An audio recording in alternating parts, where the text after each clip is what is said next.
No, everybody else is black too. Oh. So I don't know what's going on. My internet has had enough today, I guess. All right. So like I could see what she's sharing. So let's get, so I don't know. I guess you have to do the roll call, Erica. Yes, so let's confirm we have a quorum for the meeting. Eric Nyland, Chair. Here. Peter Driscoll. Present. Mark Sprague. Here. James. Here. And Danielle. Here.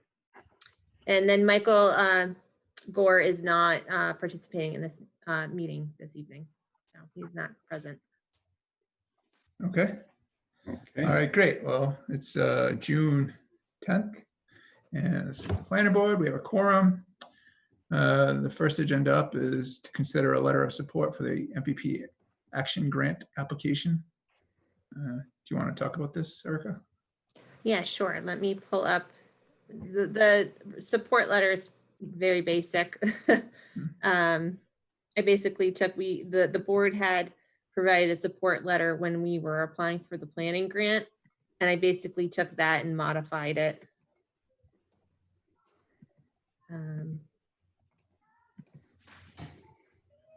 So here's the letter that the draft letter that I prepared. So our conservation agent, Rebecca Longfall, is spearheading the effort of now applying for an action grant plan, oh my goodness, an action grant application so that we can actually move forward with a project now.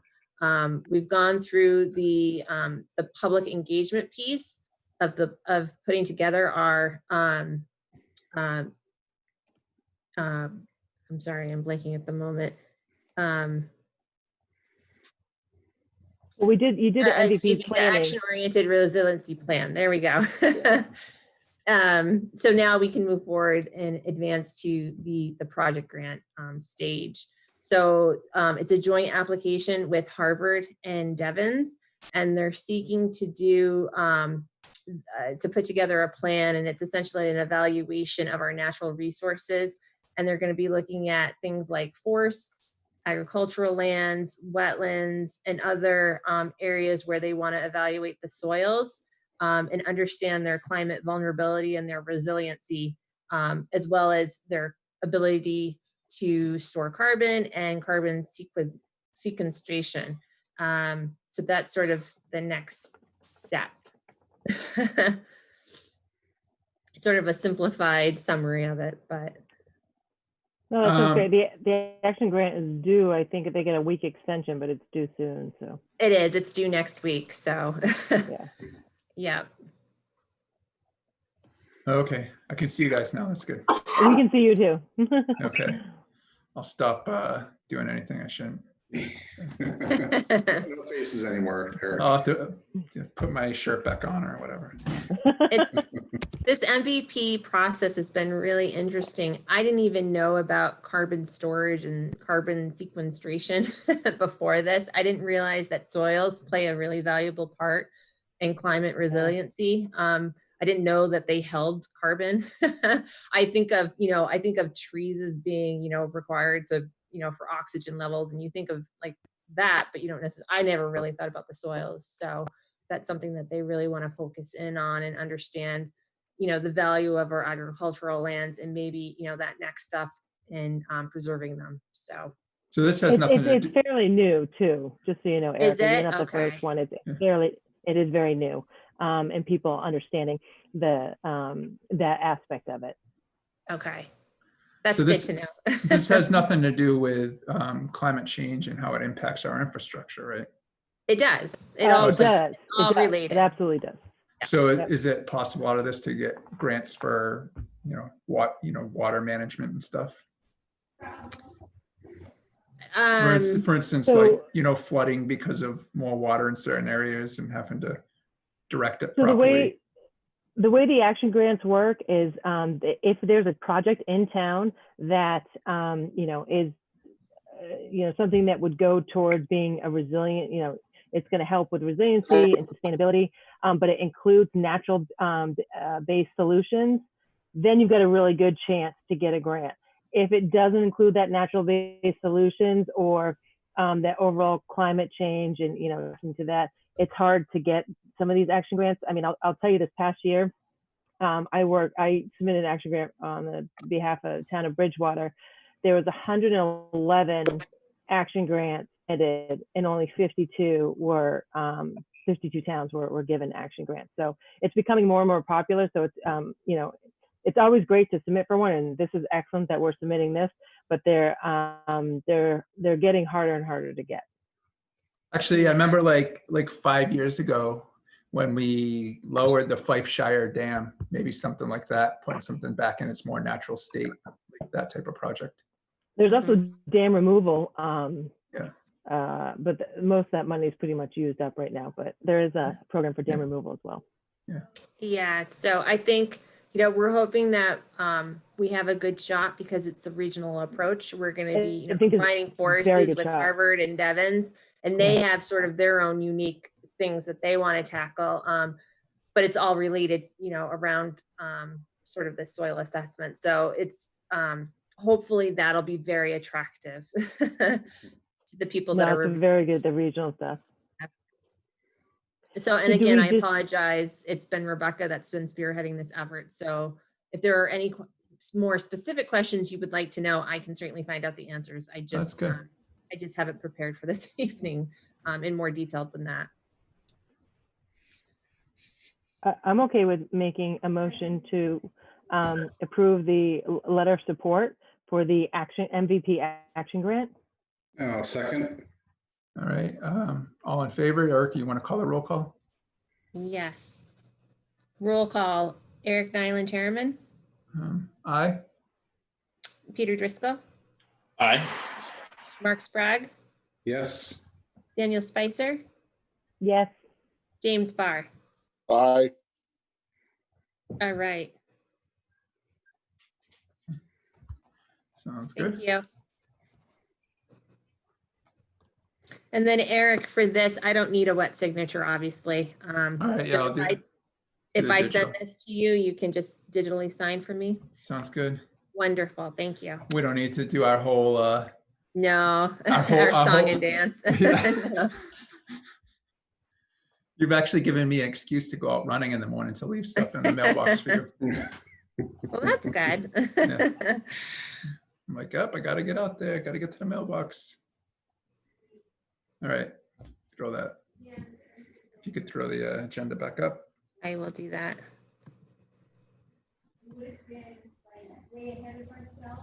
All right, so the annual town meeting. I don't know if you all saw it, but basically they're trying to condense it as much as possible. So they're going to combine all of our articles together. So Danielle gets to do them all. And it's all going to be one vote, I believe, and one, whatever it's called, our spiel in the start. One report, yeah. One report, yep. So I guess we just saw that. I didn't realize that the moderator was doing a consent for all of them. So I had still had 2 reports, but I revised it and sent it back to you guys. So now I can bring it up. There is one report to be read for everything. Is everybody planning on going? Or, I highly doubt I will be there. Okay. So I'm not sure I want to drive down from Maine for it. So. Oh, you're in Maine? I'm in Maine now, yeah. You're in seclusion somewhere? Something like that, yeah. I could turn the camera around and show you the view out my office window, but. Remind me again, when I am up there, I will read the first part as well as both summaries. No, the summaries, I can take them out. It's just for your reference, in case you needed some backup information, but I can take that out if it's confusing. No. Keep that in. Keep that in for me, because that's great. So I'll only need to read the black part then. Exactly. Okay. So I know what we're talking about with regard to the bed and breakfast. That was basically, we've never had it as a use within our zoning bylaws. We have, Is it one or two that we have that are grandfathered? We have one, and then the other was allowed through home occupation. Yeah. Okay. So I'll just say we have one or two that were, have been kind of non-conforming, existing non-conforming by, adding this change in the bylaw, they now will be conforming. It also allows potentially, we'll have definitions for a bed and breakfast establishment. I can go over that, bed and breakfast home. And then what's the next slide? The general requirements are, okay, basically where it's going to be located, a special permit required. It's incidental to primary residence, breakfast limited to permanent residents and paying overnight guests, 1 parking space per room, and the benefits. By adding this into our bylaws, we actually have the ability to collect on a 6% excise tax for these establishments. It also provides residents opportunity to earn supplemental income, and it fits within the rural character of Bolton. And then this last slide, I can either leave it in or just take it out, just letting people know that we're not trying to do anything. I'll leave it in. hasn't been- Yeah. Okay. Yeah, leave it in. It's always good to kind of let them know we looked at other towns. Okay, so that's fine. I think I've got that one. The fee in lieu of, because I wasn't going to present that. There's no, there have- was, I don't think we talked about even doing a presentation for the fee in lieu. I think you'll read the Okay. report, and then if questions come up, I think, whoever feels comfortable answering it should answer it. I honestly don't think it requires a presentation. I think everyone's going to want to get in and get out. No, Yeah. that's fine. So just remind me again what we're doing with regard to the fee in lieu of. Can you go back to that, Yep. the one page you had? It basically allows us to put a lien on a development so a developer cannot sell off all of the lots without us knowing about it and being able to collect the fee in lieu. So really, it's All right so here. the articles includes, to impose a municipal charges lien on real properties. Sorry, it's a little bit small. Can you zoom in? Sorry. Perfect. Municipal charges lien on real property for fee in lieu of units pursuant to MGL Chapter 40, Section 58, and amend to the inclusionary housing of the bylaw. So if you zoom down to the other blue. The summary for article, yeah. Yeah. So the town may impose a municipal charge lien on real property for fee in lieu of the requirement of the inclusionary housing bylaw. This article amends the inclusionary housing bylaw to state the same. This provides a level of surety that fee in lieu of units will be paid to the town in the event that an applicant sells off all the lots within development or chooses to walk away from a project under construction. So how is it done right now? Right now, We collect the fee when the building permit for a lot is issued. But a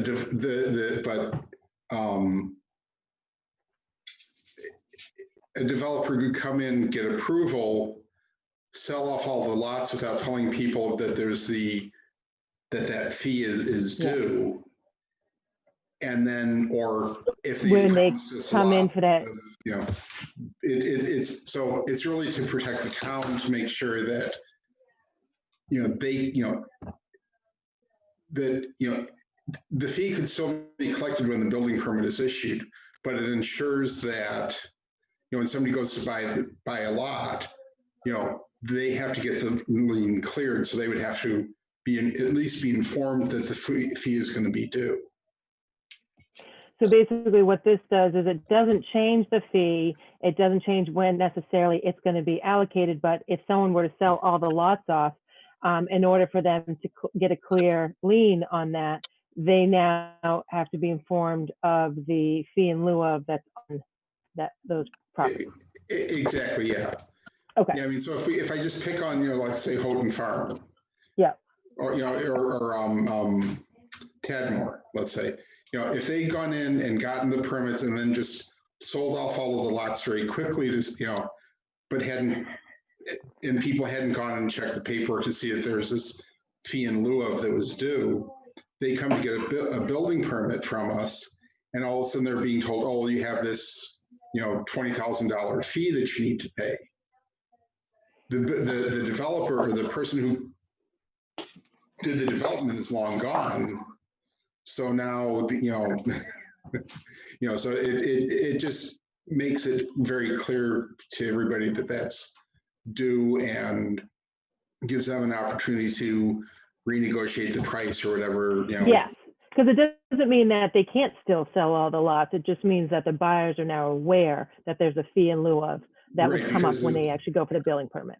Right, because it's long before the building permits. It's when they want to buy the lot, because Yes, yes, the lien would have to be cleared at that point, either by them paying the fee at that point, or at least acknowledging that it's going to be due when they get the building permit. okay. Okay, thank you. That is very helpful. So I'll probably, on that one, just read this little summary as kind of a let them know, but it's, so what does this mean when we say this article amends the inclusionary housing bylaw to state the same? Or is this just So reiterating the sentence above it? There's two different articles for this.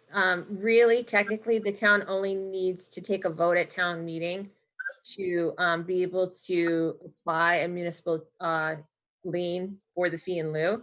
But it's sort of a belts and suspenders approach. Town council thought it was a good idea to also update the inclusionary just so that it was upfront, so that developers saw it and understood it, and it wasn't something that they found out Okay. later. It's just helpful to have it in there. That's fine. I don't need to mention that though. With the No, I wouldn't even read the Okay. summary, to I be was honest gonna with you. say, yeah, I all of a would sudden I'm just read the thinking- report. Yeah, I think that's fine. That one I'm just going to keep, and they can just start asking questions. Yeah. And I honestly, I don't see this being controversial. I don't even think people are going to ask questions. No, Okay. and just if a developer, gets approvals and then they're building the houses themselves, it's not going to change anything for them. Exactly. This only is in the case if someone is going to sell them all off and then basically, walk away. Well, or sell any of them off. Yeah. Gotcha. Yes, you're right. They could just sell like 3 or 4 of them, but and at least when they sell those, they'll know, the buyers will see that as part of it. Yeah. Gotcha. Okay. Yeah, because most of the time you'd have to clear the lien. They'd have to clear the lien before they could, before anybody would finance it. Yeah. So. Okay. I think that was it. I just wanted to thank you for kind of going through them, just to kind of remind me. Yeah. So I don't sound ridiculous up there. I think everybody's just going to want to get out of there. Yeah. Yeah. Danielle, are you okay with the slides? Yeah. Yep. All right, then I'm going to go ahead and forward them to Jen Markey, who's in charge of doing all the slides for town meeting. Is Yep, that okay to That do? sounds good. Okay. Sure. That would be great. And then we just have meeting minute approval. I think I had reviewed I can those. pull them up in Okay. case anyone hasn't had a chance to take a quick look. I did take a quick look. I was fine with it. I'm okay with it. I'm okay Oh, with the what part is- that I'm allowed to comment on. Yeah. What's the date of the meeting minutes? It was from our last meeting, May 27th. I can pull them up if you'd like. Okay, May 27th. No, I just wanted when I make the motion. May Oh, 27th. okay. Does anyone need to review them, or should I make a motion? Okay, I'll go ahead and make Go a. ahead, yeah. I'll make a motion to approve the meeting minutes from May 27th, 2020. Second? Roll Roll call, call. Eric Nyland, Chair. Yes. It's good. Driscoll. Since I wasn't at that meeting, should I Oh, I'm abstain? sorry. That's my Yeah. fault. Yes, you should abstain. It looked good. Right. That complete oversight by me. Danielle Spicer, Yes. Mark Sprague, Yes. and James Barr. Aye. James, every time I see your name, it's throwing me for a loop because it's saying Jim. Sorry. And then I blanked the first time. I'm like, Jim. I'm like, wait, what? There's three yeses and an aye. Yes. Yes, yes. All right, that's it. Quickest meeting ever. I will make a motion to adjourn. Second, All in favor? does that need to be a roll call? Does. This is why it gets Aye. so tedious. Roll call. Eric Yes. Nyland, Yes. Peter Driscoll, Yes. Danielle Spicer, Yes. Mark Sprague, Yes. and James Barr. Yes. All right, thank you. All right. Okay. Thanks, Right. everyone. We'll talk to you Bye. real soon. All right. Bye. Bye. Bye.